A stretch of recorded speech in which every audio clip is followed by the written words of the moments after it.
Hello and welcome everyone, I am Madals and welcome to another StarCraft 2 England cast. Today guys, I have got Game 3 of a best of 5 and I am aware that in Game 1 I said it was a best of 3 and that was my bad guys. My bad, I got a little confused, but I hope you'll all forgive me. Because it's been a long day, mainly because my entire country is apparently underwater at the moment. Like, we have had so much rain, it is absolutely insane. Like, I was driving out of my village the other day, and I was just like, hey, this road that used to be a road is apparently now a river. Maybe I should build an arc. And it was slightly concerning because when I was driving down this, it was of course the 21st, and I was like, maybe it is the end of the world. Maybe I should have built an arc. Maybe I should have got 2 of every animal. 2 copies of StarCraft, 2 copies of Heart of the Swarm, and just tried to write it all out. Luckily I'm still alive though, so the Mayans were indeed wrong, as we are all aware now. But anyway, let's talk a little bit about the game. We do of course have MaNa in the top right as the green Protoss player, in the lower left, LoWeLy as the yellow Zerg, PvZ, and well, game 1 and 2 went to the Zerg player. Game 1, LoWeLy was like, hey, I'm gonna Baneling bust you because I can. And MaNa was literally just like that. That is what MaNa did. And I can't blame him. But he skipped the Zealot, so he didn't have a wall off, and he died. And it was quite amusing, if I'm gonna be honest. Game 2, straight up macro game. It was just like Broodlord, Ultra, Infestor. Are you ready for this? Colossi, Stalker, Carrier. There was carriers in Game 2. Now, if you didn't like Game 2, that you didn't hit that little like button on YouTube and leave a comment about how awesome seeing carriers are, then to be honest, I wouldn't be surprised if a kitten died. Because how can you not love carriers? I mean, the only way that could have been better is if LoWeLy went for burrow banelings. Like, burrow banelings and carriers would be amazing. The only thing more fun to watch, in all honesty, is Widow Mines in Heart of the Swarm. They are so ridiculous. They're like a reusable burrow baneling. They are literally my favourite unit ever. And because I'm playing through Heart of the Swarm ladder at the moment, I'm grinding up. I'm through all my placement matches and stuff, and I'm just going through as random just to like learn all the different like strategies and see what crazy things people do. Widow Mines are my new favourite thing to do as Terran. That even when I know I'm ahead, and of course because I threw my placement matches, at the moment I'm playing people who I'm beating quite easily. As a result, whenever I get ahead, I just go mass Widow Mine. Because it's hilarious, seriously. Widow Mines are the funniest thing ever. If you've ever covered a map in Widow Mine and just wait for your opponent to somehow get like 200 of 200, and then they just walk across the map, slowly losing their army, and by the time they actually get to one of your many, many bases, they're all dead.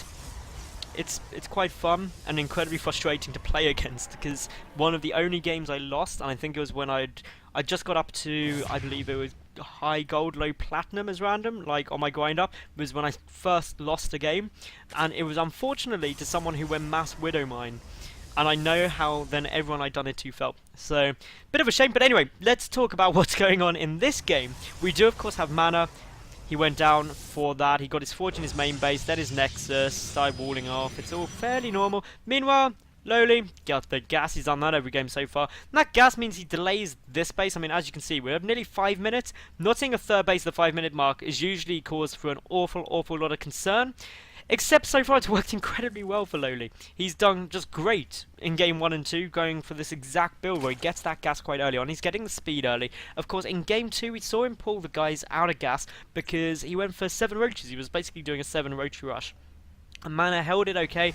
They took about equal losses, so all in all, it was all fine. But LoWeLy, this game, doesn't seem to be going for much aggression. He just is droning and not making a third base. It's now over a minute past the normal timings we'd expect to see it. So I'm not quite sure what he's planning on doing, but hopefully, well, he obviously does have a plan. Like, LoWeLy is so much better than I am at this game that he definitely has a plan, and I'm not even going to try and comprehend it.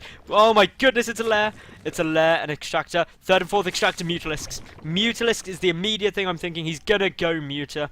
And why not? Because, well, you can dart up here. You've got some dead space in this area if they take a 3rd. If they don't take a 3rd, well, you can just come and attack here and there's no way through. And then you've got this area here, so you just poke up into the natural and be like, oh, I'm going to kill you, run away. Oh, I'm going to kill you, run away. And Mutas are awesome. Everyone likes seeing Mutalisks. Except maybe Protoss players. I don't think they ever like seeing Mutalisks. Even if they've gone mass Phoenix, they're still like, oh, Mutas. Oh, for goodness sake. Because even killing Mutas with Phoenix is quite micro-intensive. Like, you have to do it right. In a head-on engagement, they don't do too well. You have to kite them, and that just takes up time and effort, and you're just like, I know I'm going to win this fight, but it's just going to take me so long.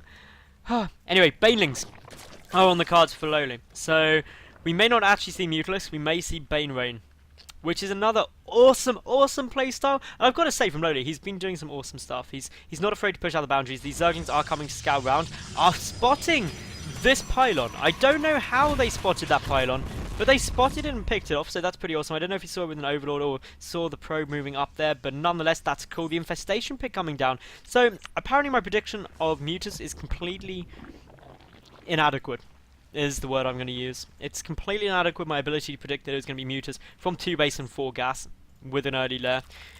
It's just going to be Infestation Pit and Infestors, because Infestors are really good units, guys. Infestors and Banelings, which is actually quite a cool transition, I'm not going to lie. It's pretty funky. The War Prison, though, on its way. And, well, what has been scouted? So far, nothing. No information at all, other than there isn't a 3rd base. The Overlord is going there. And, well, there we see the War Prison, and that's, of course, critical. If MaNa didn't realise, that's really quite a big loss, because you need to know if that's coming, and if you know that this War Prison full of sentries is on its way, it's pretty easy to defend, actually. And as you can see here, it looks like just some straight up aggression going to come in, and well, a lot of Zerglings on their way over, and currently nothing there to defend with.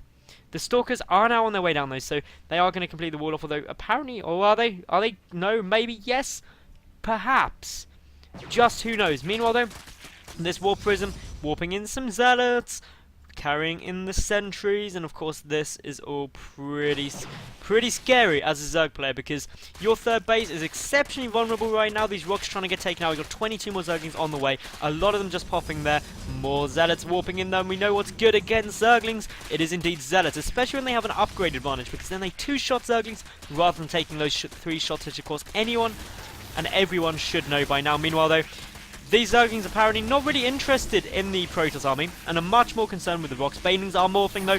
Infestors are out on the field. Fungal growths are always going to be pretty cool. Those sentries getting picked up, making sure they don't get taken down by one force. You don't want to be losing sentries, guys. Sentries are really important, but this 3rd base is even more important than even sentries are. So MaNa is going to be like doing backflips of happiness right now. The Zealots trying to engage in a corner, just so they get the minimum surface area of Zerglings attacking them. Banelings coming in, and Banelings just trying to do some damage, but hey, pull back, because Infested Terrans are free, and we all like free units, killing units that aren't free, because that's really cost effective. But what isn't cost effective is losing your already incredibly late 3rd base. So that's a bit of a problem. Meanwhile, though, we've got, of course, the 2nd forge coming out, the robotics facility, the 2nd one, and the robotics bay. So we're going to be checking up to Colossi. This Overlord still hasn't died, though, so that means this creep will take over a minute in-game to receive, which means that 3rd base is going to be heavily delayed, which means it's not too bad for FXOLoWeLy right now. But MaNa, he's got to be happy right now, because his robotics bay is just finished up. He's going to start double Colossus production. And all he's really got to worry about is Bane Rain, because Ventricle Sacks are now completed, which means, of course, Overlords are now essentially just giant floating unit carriers, which also provide supply, which when you say it that way, makes them sound really OP. But they're not, they're all fine. The War Prison, though, coming into harass yet again. Oh, this is just relentless, and it's actually managing to dodge most of these Overlords as well. Come on, War Prism, you can do it. It's like the gauntlet. You just got to go through here, precisely sneak through the middle there, and then get to the 3rd base, and it will all be good. Meanwhile, though, obviously this wall off coming down at the 3rd base, because MaNa's like Zergling run-bys are not happening in my house. They are just not going on. I'm going to SimCity properly, but ooh, well, we can see things move out. This War Prism still threatening. We've got the Zerglings, the Banelings, the Infestors, the Spire coming down, the Hive coming down, and well, that means Broodlords. This Spire in a really nice position, actually. It's quite nicely defended by all these buildings. Could do chucking down a Spine Crawler or 2, though. That would be a good move just to make sure it does survive. All of these units are still chilling back. The drop tech hasn't really been utilised as of yet.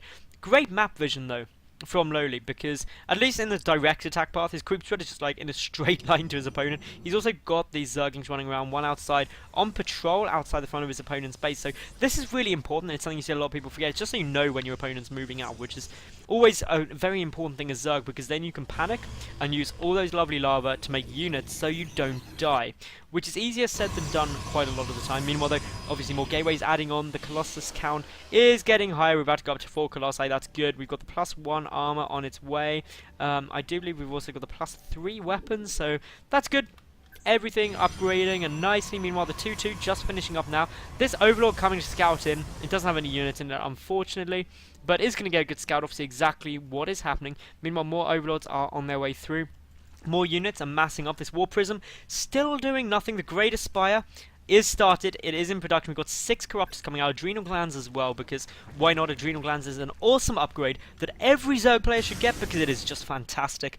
And, well, the Colossi, they're moving forward. They're being like, I don't like patrolling Zealots. It might have been slight overkill, but that's all fine. These double Overlord, of course. In Game 2, we saw Lowly utilize Overlord drops just oh so effectively and oh so well. It was brilliant. Meanwhile, we've got Stalkers warping in. We've got the War Prism still just chilling there. A couple of Zealots around.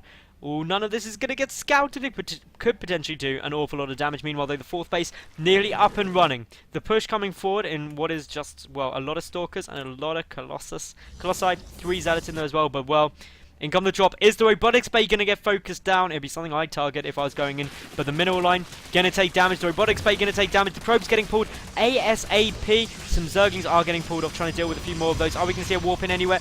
No, we're not, because the Warp in just came down here. The Corruptors are going forward. The Warp Prism gets taken out. Are we going to see the Colossi get taken down very quickly? Well, if they do get focused down, that would be great. But in comes the Bane Rain. No, it's not. Doesn't want to engage over there at the moment. These Zerglings not really doing too much. Haven't really managed to kill anything that important. 5 probes is pretty much it. The Robotics Bay is still up. That's not great. And it's got shut down pretty hard now. Meanwhile, MaNa has just pulled back. If we look at the loss tab, the Zerg player actually having lost an awful lot more than MaNa. Nearly double now, which is never gonna be good. The Banelings are loaded up. The Observer is seeing absolutely everything, which is not necessarily the best thing. We've got some Broodlords morphing. Of course, that reveals that, well, there's Broodlords morphing because you're doing it right next to an Observer.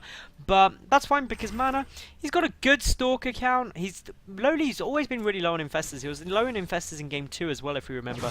And that is really where MaNa had a good chance. He got an amazing blink forward onto the Broodlords and just did huge amounts of damage, and that was a bit of a problem for Lowly because he lost a lot of them, but did manage to come back in the end. And well, interesting, MaNa deciding against carriers this game, which is probably the right thing. Meanwhile, complete wall off here, complete wall off there, so these Zerglings aren't really going to be able to have too much of a party. They do have Adrenal Glands done. The 3-3 is on the way down. Meanwhile, they're just going to fall back. They might be able to pick something off, try and get us around, but for the moment, MaNa moving forward. He is threatening pretty badly. He has got a lot of things there. The Broodlords, so they're coming in. Are we going to see a blink forward? A fungal growth, literally on the money, getting so many units there. That is absolutely perfect. And the Banelings are coming in. Eventually, the Broodlords, the Overlords are getting a little bit confused. The Broodlords trying to spread, and, well, the Stalkers trying to spread out as well, but of course that means they aren't able to take out the Broodlords. So just the threat of Bane Rain is apparently enough to make Protoss lose their mind and just lose everything they've got as well, which is a bit of a shame. The Corruptors are going to their death, but that's fine. This one Miracle Sentry will finally die, thinking he was safe. This Corruptor is gonna get the kill on the Colossus, which means that the Colossi count is down at 0. These Stalkers going down, and in terms of being cost effective, that was a pretty damn good engagement for for Lowly rather. Lowly absolutely wrecked MaNa there. He really engaged as good as he could have wanted, and it was all from that fungal growth and then just threatening the Bane Rain. MaNa was just like, nope, gonna split, but then I take more damage from Broodlords, but it's better than everything dying to Banelings, and really he was between a rock and a really, really hard place. Except the rock was exploding green goo, and the hard place was Broodlords. And that's not somewhere you want to be between, to be honest, because you're gonna die. Anyway, Zealots are just chilling down here. Meanwhile, Corruptor just coming and looking around, just being like, I'm sure I saw a War Prism creeping up on me, but that's fine. And anyone who get that from, like, Tom and Jerry, was it? No. What? Oh my god, what cartoon was that? I thought I saw a pussycat creeping up on me. If anyone knows, leave me a comment, because that's going to bug me for days. And, well, obviously this War Prism is now going to go down. A little corruption, just so it takes bonus damage. That's all cool. The rock's getting taken out here. Probably going to see Lowly take a 6th base over in that position. He's still got these Banelings loaded up. I really hope he uses them at some point. It is a secret hope of mine. Meanwhile, 4 Overlords loading up with Zerglings, because Zerglings, when you've got 3,500 minerals in the bank, are essentially free. Meanwhile, the Chitinous Plating, and obviously that's the Ultralisk armor upgrade, which I cannot say properly. I don't think I can ever say that word correctly, which is why normally in my cast you'll see me say the Ultra armor upgrade, because it's not because I want to be informative for anyone who doesn't know, it's because I can't actually say that word, which is really awkward considering lots and lots of players get that upgrade. But here comes the drop, and oh my goodness, the probe's getting pulled absolutely interesting instantly. 2 of those overlords are going to drop into the natural, 2 into the main. Meanwhile, a push of broodlords coming forward towards the 4th base, using this dead ground to prevent the stalkers from blinking underneath. Is the natural going to get taken down? Of course, we do have 3/3 zerglings with adrenal glands. They just do so much damage. Meanwhile, up in the main, damage is being done. The natural is not going to fall. The zerglings had 76 HP. Why, Zerglings? Why didn't you do that? You did take out the 4th, though, Broodlords. So that is all good. Good multi-prong harassment. Meanwhile, though, a warping of Zealots down to the 3rd base of Lowly. And this could be where MaNa gets the money counter-attack. He manages to take out everything. Unfortunately, Ultralisks may ruin that party idea and be like, hey, no, you don't be attacking my base. Nope, not gonna happen. But still, more Zealots are warping in. The Corruptors and Queens finally manage to take out that Warp Prism. The Banelings are finally getting some use, taking out Zealots. Of course, the Infestation Bit stays alive. The Greatest Spire stays alive, which, of course, is the most important thing. This bottom 5th base, though, was taken out. And that is a big loss. You need that 5th base, especially when your opponent is trying to take a 4th. You need to stay a base up. But to be honest, Lowly, he's not going to be really that pressed by his money issues right now. He's basically like Bill Gates' kids. He's just like, I'm pretty set for this game now, the game being life, because he's got, well, nearly 4,500 minerals banked and 1,500 gas. And he's maxed out, so he can pretty much remax on whatever he wants. I don't know if this War Prism has been spotted, but if it is, it could get taken down pretty hard. And of course, the creep spread is there, so definitely going to be seen. And well, still these Overlords generating creep with Banelings in them. I wonder if that makes explosive creep. That would be so OP, but it would be so cool to watch. If you had, like, I wonder, that would be incredibly OP, but still, nonetheless, there goes down the War Prism. It's gonna definitely die. Slight overkill. 4 infested tones of fungal growth and a whole bunch of corruptors, but in comes Lowly now. He is maxed out. MaNa nearly 60 supply behind. If we look at the army tab, he is, well, a good 40 behind in army. There's Ultras, there's Broodlords, there's Infestors, and there's a lot of Corruptors. There's even Banelings in there, so MaNa is definitely going to be running into some problems here. He's going to have to do the absolute most clutch defense ever. He does have Psionic Storm, though. There's a blink forward, trying to deal with it. Infested Tone's getting lobbed out, though. The Great Storms comes down. This is, of course, after the patch, so Storm is still doing incredibly well with infested Terran eggs, and well, this 4th base is definitely going to get damage. In come the Banelings. The Banelings be rolling. They're rolling into Immortals, though, which is not so cool, but still moving forward. The Corruptors trying to snipe off these Colossi as quickly as they can. The Baneling Rain on its way through, damage being done, and well, as you can see, 1 Colossi falls, the 2nd Colossi falls, all of the Stalkers getting cleaned up, and now we see MaNa is pretty much 100 supply behind. 5 more Ultras in production for Lowly, and I expect to see the GG any second. There's no reason not to GG here. Like, you've lost your 4th base. The only real hope for MaNa is this counterattack somehow magically does huge amounts of damage, but it doesn't seem very likely. I don't think MaNa is aware that these 2 bases are up as well, which means that a base race is just impossible. But, well, as we can see, the Ultras, the Broodlords, just pretty much decimating everything in their path, and MaNa desperately trying to hold on, because of course if he loses this game, he is going to be out. It is, of course, from the Russian StarCraft League, and it was a best of 5, so obviously with Lowly winning game 1 and 2, if he wins game 3, that means he wins the series, which is very annoying. These Stalkers doing their best trying to engage this Ultra, but 5-3 Ultras are pretty much beast mode. We do, of course, have all of these warp gates now getting depowered. The Broodlords going to town on the 3rd mineral line. No income at all. Inbound for poor MaNa now. And, well, once all these probes are cleared up, he's not going to have any income in the slightest. MaNa has tried to do some good damage, but this 4th base survived with 31 HP. There's the GG. And Lowly takes it 3-0, which I wouldn't have expected, actually. I would have thought that MaNa would have taken a game, maybe 2, so that was pretty cool. If you did enjoy this series, guys, and I really did, like the video. That would just be great, because it means more people see it, and it would just be great for everyone. Leave a cool comment, because interaction is cool, and I try to answer as many as I can. And obviously subscribe, because I get new games up every single day of the week. So, I was Madals, this was an SC2 England cast, and I will catch you all tomorrow for yet another new game. Thank you very much for watching, and bye for now.